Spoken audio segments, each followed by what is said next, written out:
Hi, mindful partners, and welcome to another episode of Mindful Uchimshe, the podcast.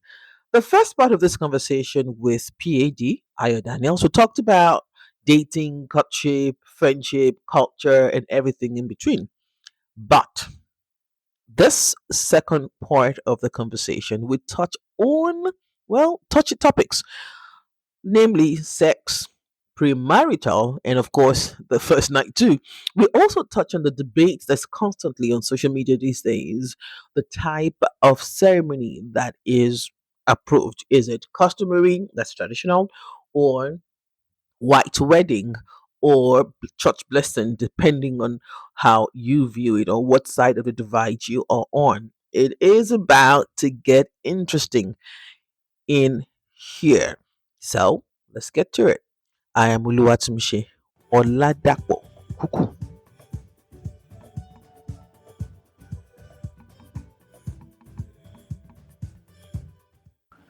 Alex kept gazing on Sharon where she lay on his couch, fiddling with her phone.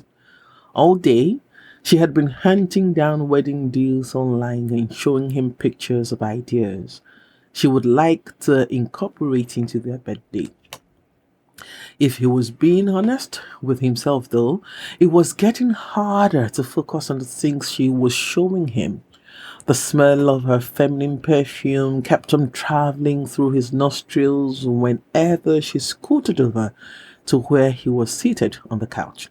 And the way her eyes sparked every time she saw something she really loved. Her lips were so perfectly shaped, small and pouty, and when she smiled, they looked even more adorable. It was getting increasingly difficult not to just pull her to him and kiss her.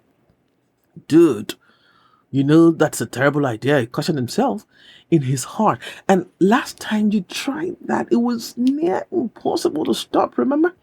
If not for your gate man that rang the doorbell to announce that pizza had been delivered. Babe, it's getting late. When do you intend to head out? He asked gruffly. Uh-huh. Are you chasing me? And what's up with your voice? Sharon retorted, looking up to give him a displeased look. Her look quickly changed to one of concern when she saw the strained expression on his face. What's up, babe? You good? Yeah, it's just that it's getting quite late and I didn't like you on the road at this time and I don't like driving after dark. Is that why you look so tense? I'm good, babe, and you don't have to drive. I can do an Uber. It's just past 9. I don't know how we both got carried away and weren't conscious of the time. Maybe past 9 is just. He cut in brusquely. Babe, are you sure you're good? She was really concerned now. She moved over to his side of the chair and touched his face. Babe, bad idea, he whispered. Let's go. I'll drop you off at home before I get both of us in trouble and lose you. Her eyes widened, finally understanding what his concern was. They had been at this bridge before. She desperately hoped they didn't fall off this time. And with that, I welcome you to the second part of Beyond Romance with Ayo Daniels.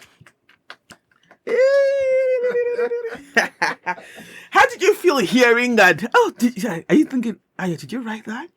I was wondering where you got Yes, you wrote it. So it's inside the I was book. wondering where you got that from. But It's inside the and I book. was not just enjoying it. Oh, That was good. Anyway.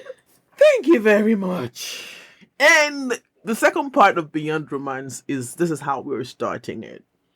Let's just Sojo Abenku, premarital sex. Do you know, I like the fact that you did not skirt around this issue because, hey, you see that Paul that you said you want to sit down with? I know people who will say it's Paul that is causing all this premarital sex crime. That is because of him. That if Paul did not, is Paul that is because I'm not even kidding. I told you before I had this interesting conversation with people. They believe it's Apostle Paul that caused all this restrictions. But we do know that Maybe because he wasn't married, Yeah. wanted to be I was going to married. say That's why he And, instituted you it know, for us. so pre-married, it does happen, even with spirit cocoa people. Yes, now. In fact, it happens more among them than the normal regular. Are you for real? Everyday people. Yeah. As a counselor, you can't speak. I heard that. I heard that. Yeah, let's go. Yeah. So this is my response to that. People underestimated the power of sex. And I think one of the ways to get delivered is to recognize that God designed sex for the benefit of mankind. God put the sexual desires in us, and only an hypocrite will deny their sexuality. I say this sometimes to those of us who are married, that when you are having sex with your spouse, what do you think God will be doing? Because the Bible says he sees all things. Will he be covering his eyes? So the Bible says everything is laid bare before him. So what do you think God will be doing? It's okay. And then when you look at the 7 billion people and the ones who are married and the ones who are unmarried, how will God, looking at all of us. God be just create a small screen that I don't want to behold? So people underestimate their sexuality. And then to bring it home, when two people are planning to get married, and as a matter of fact, I say to people, if you are not somewhat or somehow attracted to the person you are getting married to, don't marry them. As in abort mission. Abort If mission. there is nothing, maybe their nose, maybe their hair, whatever it is that is your own softness or soft spot, you must have something. Look at. Let me say what Sharon. Pastor is not trying. Yes, I've got it. Person. If your body does not stand, abort mission. If you don't do what like Adam did, whoa, man. Can I just put this in? Yes, please. I'm not afraid to share my story. Yeah. The first time I don't know where we were. I think we were doing something, and it was we traveled. I think we were in a space trying to, the way they use all these, they prepare. It's not the same way they do in Lagos or in city. When you want to do amala or eba or all those things, you have to, you have to put the pot in between your leg. You hold it with your leg, and then, so the first time I saw Pierre was trying to make something, we were all there together. It was an occasion. I saw a lap. Pierre now yellow fever. When I saw a lap, I said, "Oh boy, Jesus, you're in trouble." And thank God, because at that time the date has been set. So I just said, okay, hallelujah, my salvation is near. That when I first believed, I said, okay. Oh my goodness. Hey, again, we repeat. Do not deny your sexuality. Yeah. No. Yeah. I think that's what usually gets a lot of people into trouble. They deny it. And an opportunity to be at secluded places together will be an opportunity to explore. There is no need denying yourself. If you don't have, like, let's put it the word that is being used today. If you don't get chemistry, may you abort that. As in abort the mission, just abort. If there's no chemistry, God don't lead you. We know that. You don't pray, you don't answer your prayer in every other area. So this one, beyond the leading, you don't see this person. There must be something that, just work with you. You just want to be with them, and you don't just want to be with them. You won't stretch your hand, touch. So if there is nothing like that, you just say you are in the spirit every time. I beg about that mission. There's carnal question here. Bring it on. Can I kiss? So that's a very good question, and because I hear that question every time, and if you read that book, you know that if you go into a restaurant, you have the menu list. There are things that they call. I like the metaphors you're using. Yeah, Go ahead. I will bring it home. There are what they call is it taster or what? No. Appetizers. It's not the main meal. So if you put it in the context of sexual language, they are called foreplay. No woman will just allow you to just grab them and pin them down and So there are foreplays called foreplays, which means kissing, petting, a little bit of here and here. And once you are doing that, your body temperature. If you don't get problem, your body temperature should be reporting. So this is what I say to prevent. If you listen to what Tumishi read, because they are good starters for a good sexual meal. So they are called foreplays. If you are not ready to play, don't do the fore. Okay. If you're not ready to play, don't do the fore. Rules of engagement. Because I'm not even going to go there, because if I go there, we'll not finish it. Rules of engagement, and this is where I think this was where they were trying to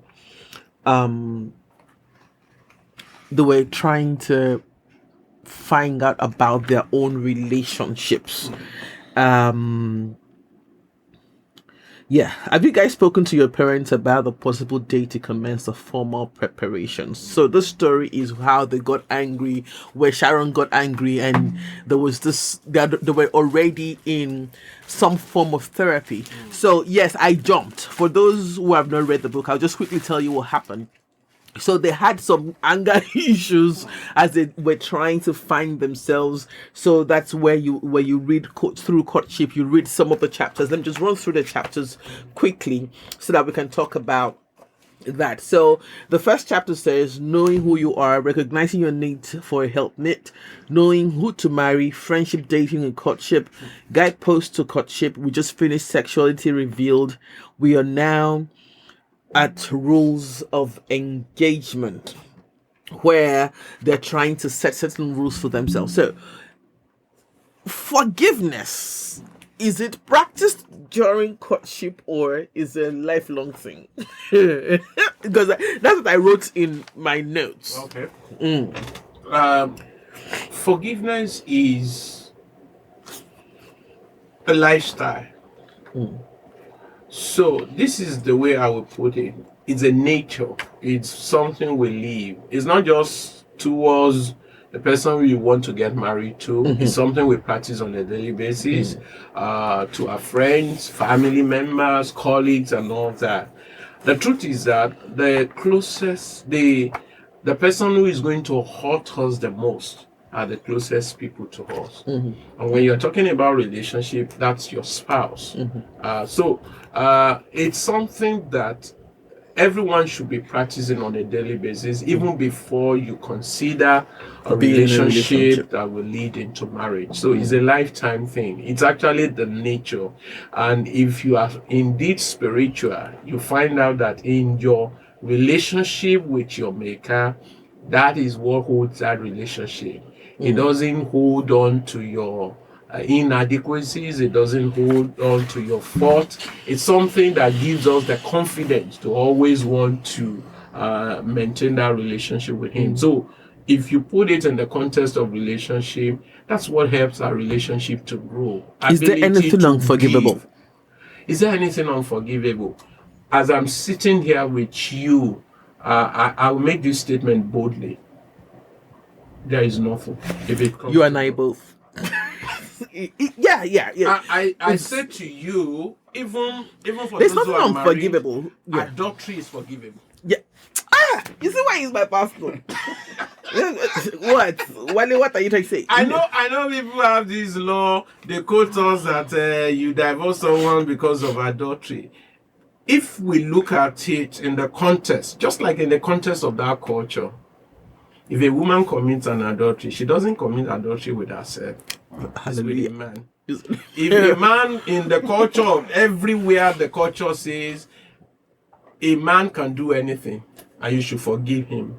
A woman, if she does anything, you should bring her to judgment.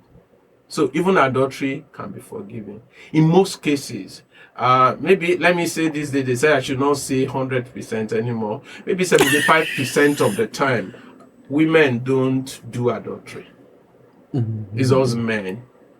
Yeah. Maybe, like I said, I used to say 95%. Make that 60. But the dynamics of what is happening around us today is like what is happening at the Corinthians space. Corinth was a cosmopolitan city. I mean, all kinds of things do happen.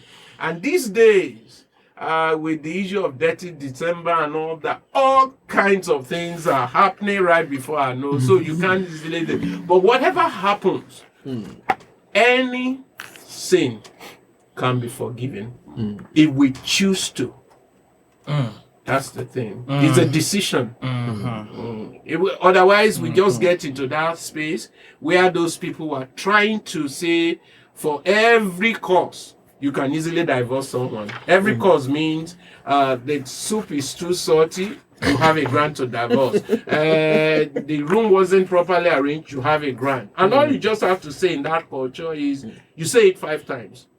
Warn the woman, I'm divorcing you because of this. Once you do it 5 times, you are good to go. You don't even need to visit any court. That's why it was very easy to write certificate of divorce for that woman at the well of Samaria. Yeah. So she just decided not to go to any court to go to. She decided to be doing living in.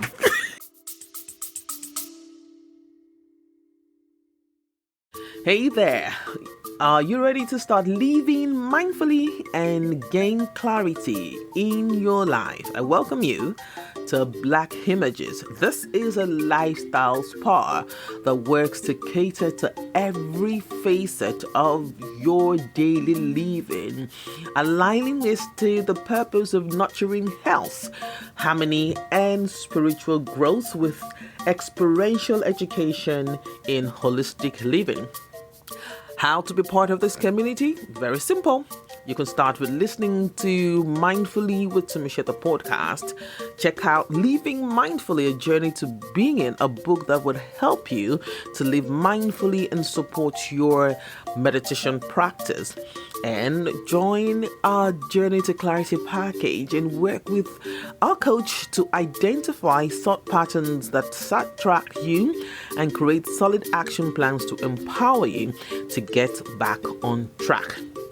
At Black Images, we're passionate about mental health awareness and supporting your journey to clarity and self-discovery. Join our community today and start living mindfully.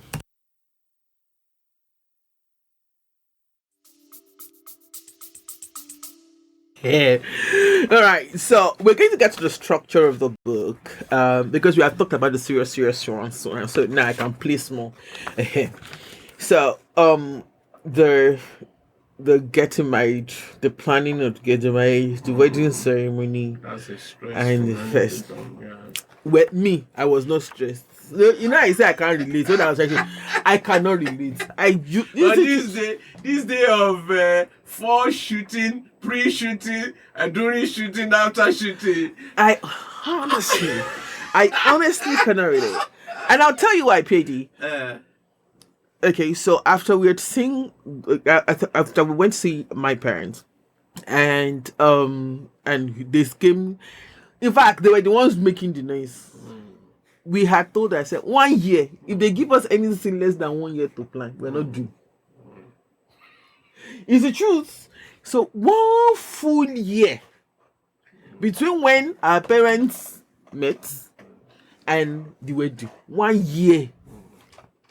So by October, I was sleeping. I'm not even kidding. Like by March, my dresses were ready and everything. So by October, got married in December. By October, everything. I know since we're the one paying for it anyways. So you understand? Like I said, I cannot relate. But speak to those that can relate. like what is the stress about the ceremony though? So this is it. A lot of maybe it's cultural. I think peer pressure sometimes. So some people see all these glamorous wedding. You know what we see every day on TV, on TikTok, on Instagram, just clips here and there. And everybody, I mean, human beings, we just want to do something unique for ourselves and all that. And behind those unique things, it causes stress for so many people. So everybody wants to do this and all that. The things that are not. So that guide there, it simply number one highlights the kind of wedding. Some people, any wedding that is between one person to 150 people, that's a moderate wedding. Anything above 200 to like 500, that is a moderate one. That's a conservative wedding is 1 to 200, 200 to 350, 500. That's a moderate wedding. Anything above 500. 500 is moderate. No, anything above 500 is a societal wedding. So it's, I think the pressure usually comes from how many people. So you look at your family, the two families, what kind of people they are socially. It's some of these things are cultural. So once you look at it, okay, there are people get involved in the social circles. The next question, if you're preparing for a wedding, who pays for what? In fact, who pays for what will determine the kind of ceremony that you want to have.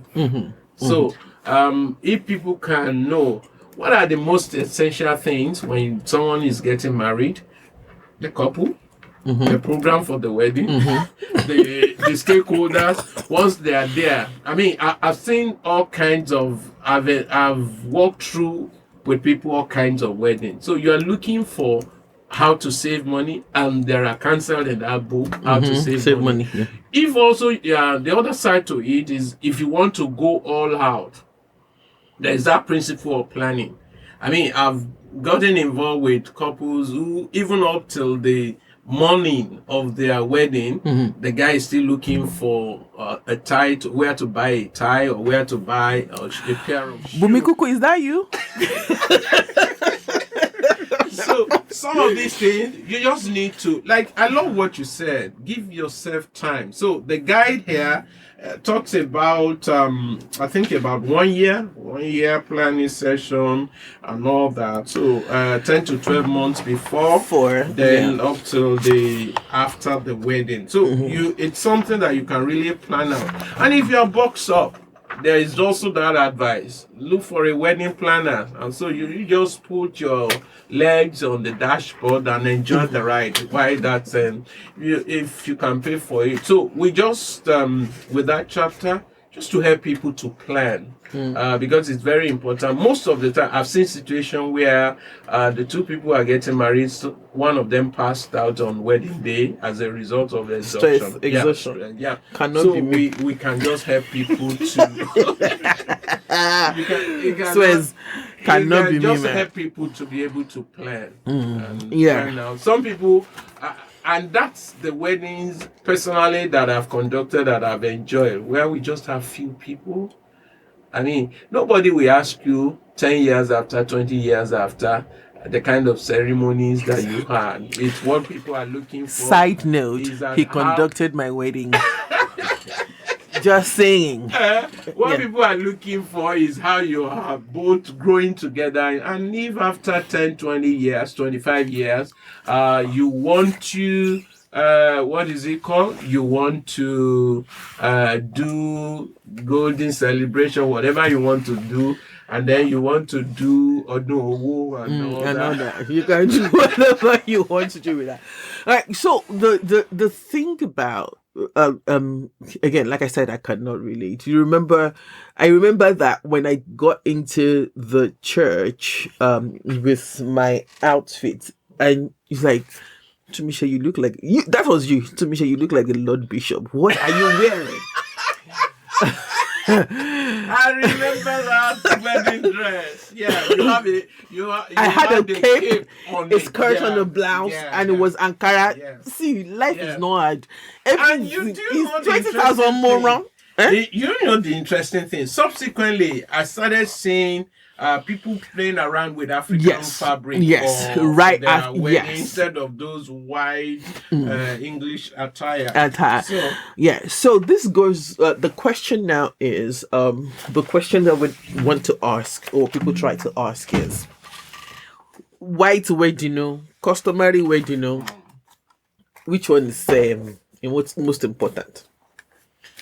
So this is what I will I'll say, because if you read the book, I talked about the culture of everyone. If you look at most African culture, or most people in African culture, the state is what, by the law, is the thing that is giving that authority or permission to conduct a wedding. So if you are getting married in church, which people call white wedding, you are doing that in cooperation with the law of the state. If you see most of the certificate that is given to people is like, for example, in Nigeria here, so that certificate must be a Federal Republic of Nigeria. The state has a registry because they need to take the records of all those who are getting married. The state also recognize customary wedding. So this is what I advise. Customary says these two people, they are committed to each other, and they are witnesses. So their family stands as witnesses. So from culture to culture, they have the things that they do or they see as wedding, and some of those things are actually biblical. Taking dowry, introduction, two families getting to know each other, and then they have what is called ceremony. Genesis 24 gives us the whole notes of that, engagement and all that. It's just for the sake of accountability to say, oh, this person is not Melchizedek, who has no family, who has no origin. So if anything goes wrong, we know that we can identify. This goat or this sheep has an okun on the neck. So those layers of things are layers of just accountability. So what is advised? In Nigeria, for example, if the two families meet and then you decide to do engagement, court wedding, we call it court wedding. Civil wedding. So you go before the stage, you take an oath, and these days, the way that is done, you have counselors there, you have things. So they sign up, they issue that certificate directly, you are married. In some of our culture, once you do the customary things, you are also married. So you are not helping some people right now. I can tell you because because this argument the argument out there is once we've done the traditional, the customary, where the father and then dowry has been paid, that there's no need to go to the church. And there's no need. I don't hear from Muslims whether they are saying that nikah has to be done or not. But I know that the major of the question is with the church after the customary wedding. So is this going to boil down to what the family decide? So this is what I say into that. Whether you realize it or not, in most culture that I've just said, the state. In most countries, the state is the one who is legally permitted to conduct wedding, because the state has a lot to do with families. If you choose to do a church wedding, for example, so this is what happened between the interface between the state and the church. So you still have to go through making a requisition that to the state that To you the are state you are getting getting married. married, So yes. in most registry, it's a 21 days notice. So it's pasted there with your photographs and all that in case anyone has an objection, anyone has something. And then there is taking of an oath. If that person still within their family wants a church wedding, so they take that church that is conducting that wedding must be registered with the state. Yeah, so the church in the state, so they would have given the church the certificate. So you just take a slip from the state, from the registry to the church that they can do, which is what thing. I did. Or the other one is what is called church blessing. Whichever one the people want to do after they have done the registry, they can come where their ministers pray over them and just bless bless their it. new home. So, but there is to avoid the complication and the questions and all that, because what you have happening most of the time is a question. Someone has gone to do customary wedding and is hoping that he will do church wedding in another 1 year. You are just delaying what is not. So why not do the ceremony, let it be back to back so that you don't have to wait? Because I know that there are questions. So can I sleep with my husband? Can I sleep with after my doing wife after doing all customary? that? So why just avoid that? Even if you don't have money for church service and all those reception, once you are coming from the registry, let your pastor just bless you and go marry. And you are married already. So I don't know why we are dragging this thing.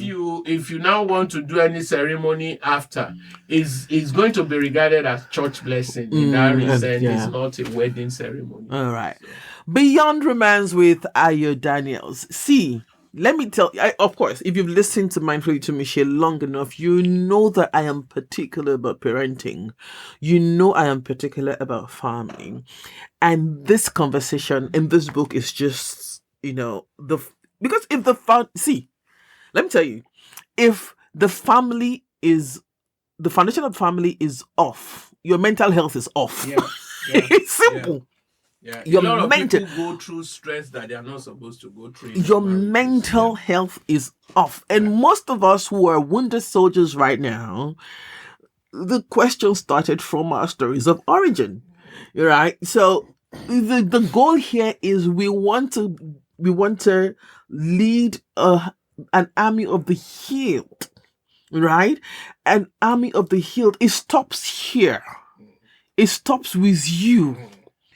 We are starting, and this is, I would love for you to believe the way I believe, but this is not just because of the way I believe, but it stops here.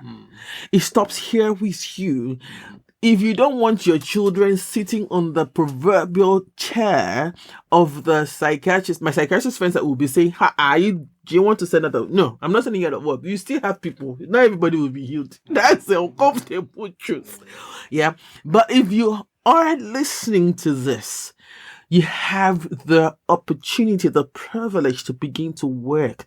If you don't have a relationship yet, please get beyond romance. If you have a relationship already, get beyond romance. If you're already married, get beyond romance. Because I read it. Though like I said, there's some parts I couldn't relate.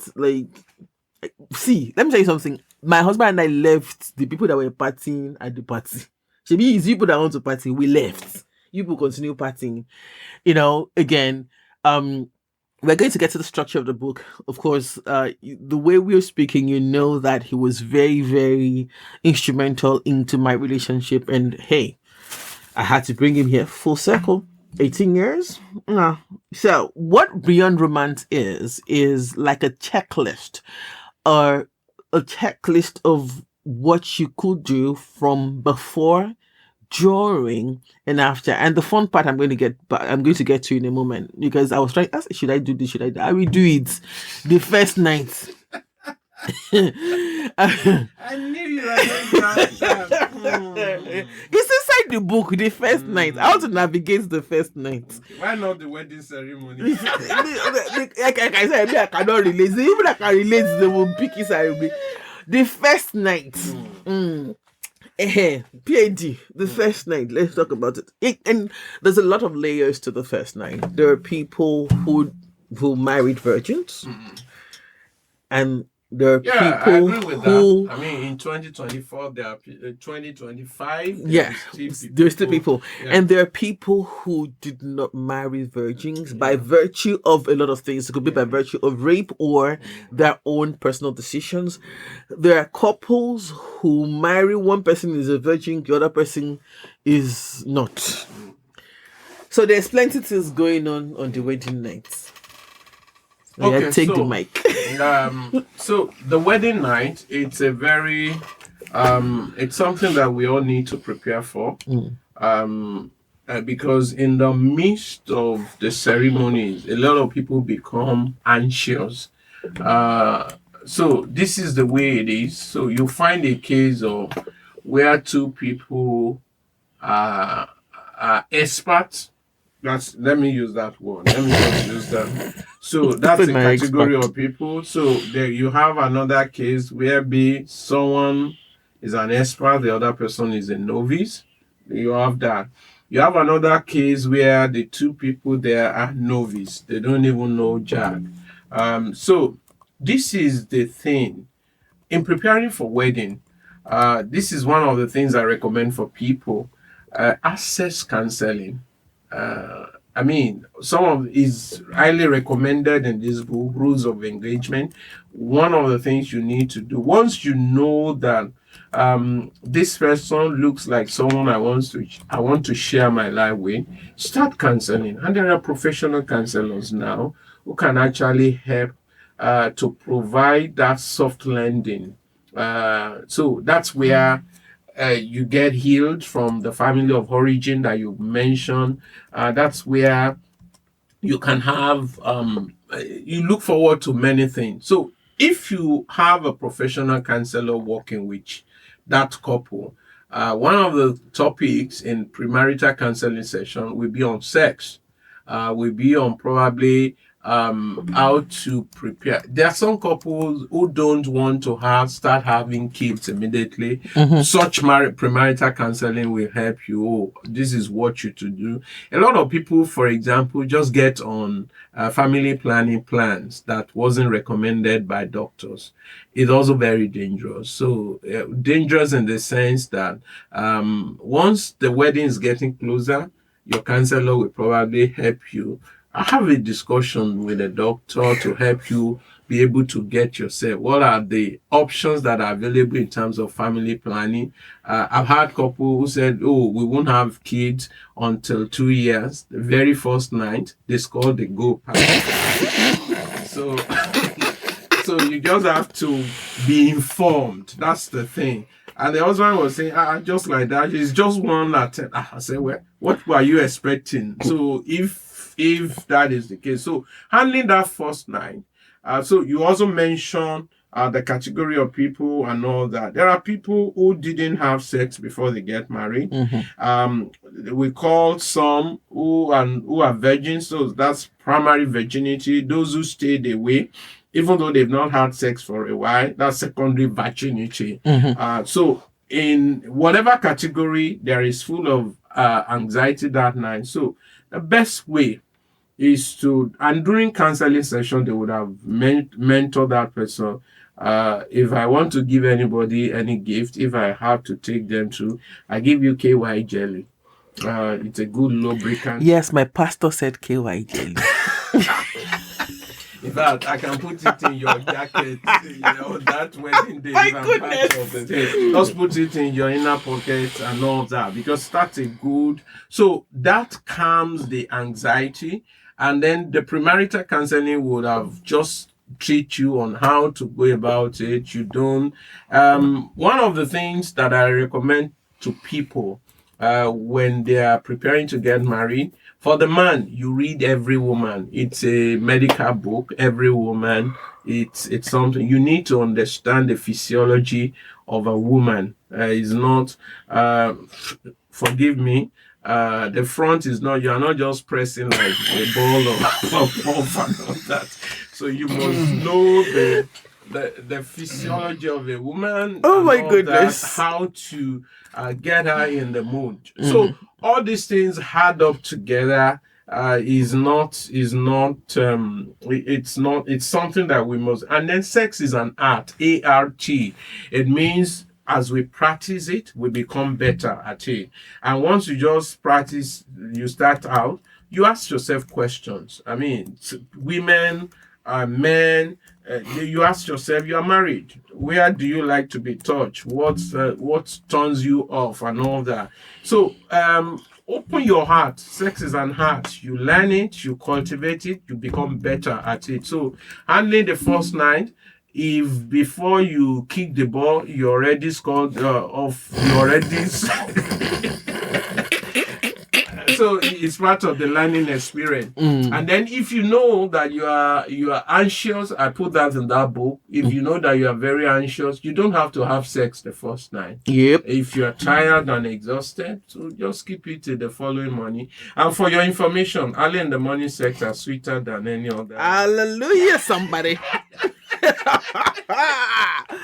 I'm so sorry, guys, but hey, I'm not sorry.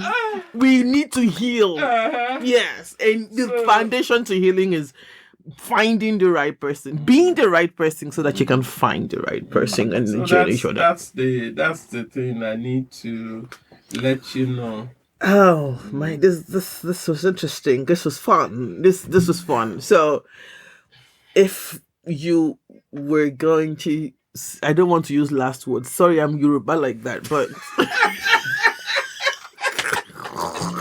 But you know they say that the last word of a person carries more weight. I remember when we were going to secondary school, after they finished packing all our boxes, my father will call you, say, come for the last word.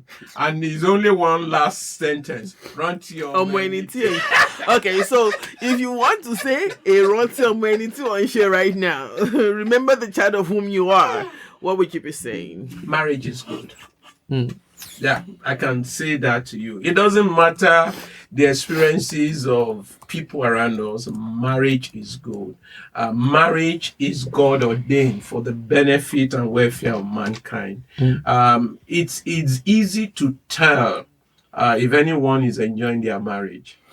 So if marriage is good, marriage is God ordained, then marriage is like a garden. You need to cultivate it. You don't need to leave that garden. If you leave any garden without cultivating it, bushes and all that, they grow up, they'll share the nutrients. So there are many distractions. If there are unresolved issues, bitterness, anger, backbiting in whatever form, things we sweep under the carpet, it will not allow us to yield ourselves to be able to enjoy our marriage. The first 3 years in the life of any newly married couple, it's very important. Those 3 years, if people don't pay close attention, those are the things that, all those unresolved issues are the things that becomes the force that eventually break such homes. If you listen to married couple who divorce after so many years, they usually make references to the things that happen at the onset of their marriage, which is the first 3 years. It's a storming period. But what does a surfer do? He watches the wave and use that wave to glide into victory. So, hey, marriage is good. Right. Irrespective of what we've been made to believe, it's still the best institution ordained by God for the welfare and happiness of mankind. Okay. So, we're rounding this off and we are going back. The first one you were saying that you wanted to speak with Paul and all that. What is the best compliment you've ever received? And why did it stick with you? The best compliment, and I get it every time. Thank you for being part of our journey. Oh, that's so beautiful. Yeah. Okay. What is one habit or ritual you absolutely cannot skip in your daily life? Can you take that again? What is one habit Okay. or ritual that you cannot skip? Every day, Mm-hmm. showing kindness to at Oh, least one person. Yeah. if your life were a book, what would be the title? Love personified. Oh, oh. What's the most unexpected lesson life has taught you so far? Life is transient. Hmm. If you could master any skill or talent, what would that be? Piloting. I would, I'm not shocked. All the metaphors today has been pilots. Oh, okay. Plane. Yeah. So, what is the quirkiest thing that you do that nobody, not me, not PFD, not Pijo, knows? Upset with people who are nasty on the road. It may surprise you. That So when I'm driving sometimes, and then someone is just behaving funny, so I speak out, not road rage, but I just speak out. Why is this person behaving this way? And people will say they can't even hear you. The glass is wound up, so they can't even hear what you are saying. So, but it upset me a lot when people do nasty things on the road. and finally, I promise. Finally, my brother, I promise. What what is the piece of advice you would give to your younger self?